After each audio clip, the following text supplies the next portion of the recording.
আজ বুধবার 18 ফেব্রুয়ারি, ভীষণ আনন্দের একটা দিন। ভিডিওটা দেখে বুঝতে পারছো আমরা কোনো একটা নার্সিং হোমে আছি এবং আমাদের মাঝে এসেছে একটি ফুটফুটে রাজকন্যা।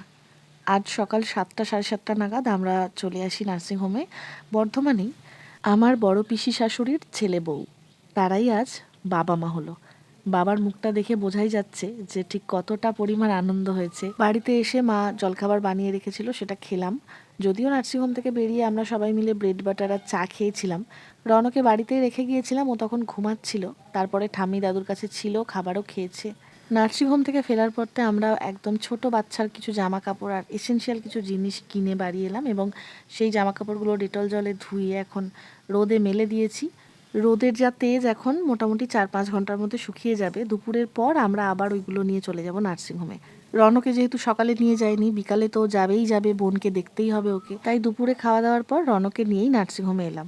বোনকে দেখে তো বেজায় খুশি। এটা হলো তনুর মা, মানে মেয়ের দিদুন, আর এটা হলো আমার বড় পিসি শাশুড়ি, মানে মেয়ের ঠাম্মি। এটা যে বড় দাদা নাকি? তুমি দাদা? আচ্ছা, ওর থেকে বড়। বোনকে দেখে ঠিক শান্তি হয়নি, বেশ একটু ছুঁতে আর ধরতে পেলে ভালো হতো।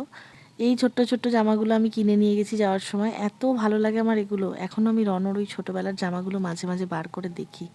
এই বাস্কেটটার মধ্যে একদম প্রথম দিকের ভীষণ প্রয়োজনীয় জিনিসপত্রগুলো রয়েছে। হাগিস, ওয়াইপস, ড্রাই শিট, জামা কাপড়, আরও টুকটাক কিছু জিনিসপত্র।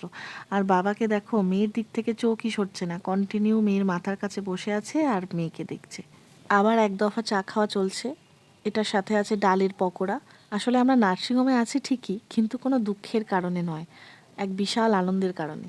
তারপরে চলে এলাম আমার বাড়িতে। আজকে এখানে মটরশুঁটির কচুরি আর কষা মাংস হবে, যেটা বহু দিন ধরে প্ল্যান হয়ে আছে। সকালেই আজকে দাদু মাংস এনে রেখেছে আর মা ম্যারিনেট করে রেখেছে। রান্নাটা অবশ্যই আমি করব, কচুরিটা মা আর আমি একসাথে করব। তো প্রথমে মাংসটা চাপিয়ে দিলাম, একটু কষাতে দিয়ে তারপরে কচুরির প্রিপারেশান নেব। রণ হওয়ার আগে থেকে আমার মেয়ের ভীষণ শখ, কিন্তু রণ হওয়ার পরে তো সমস্ত ভালোবাসা রণর জন্যই উজাড় করে দিয়েছি। তবুও খুব কাছের গণ্ডির মধ্যে যদি কারোর মেয়ে হয়, তাহলে আমার খুশি যেন দ্বিগুণ হয়ে যায়। দীপ আর দাদামণি ছোটোবেলা থেকে একসাথেই প্রায় বড় হয়েছে, এবার তাদের ছেলেমেয়েরা একসাথে বড় হবে।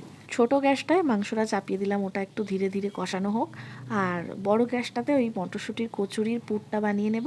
ওটাতে একটু সময় লাগবে এবং তাড়াতাড়ি করতে হবে। ময়দাটা মা মাখলো, মায়ের হাতে এত সুন্দর মাখা হয়, কচুরি, পরোটা, লুচি খুব মচমচে হয়। তারপরে আমি পুর ভরে বেলে দিলাম, মা ভেজে নিল। প্রথমেই রণ আর তার প্রিয় শুভম দাদাকে খেতে দিলাম, তারপরে আমরা সবাই খেয়ে নিলাম। আজকের ভিডিওটা এখানেই শেষ করব। তোমরা সকলে ভালো থেকো, সুস্থ থেকো। দেখা হচ্ছে পরের ভ্লগে।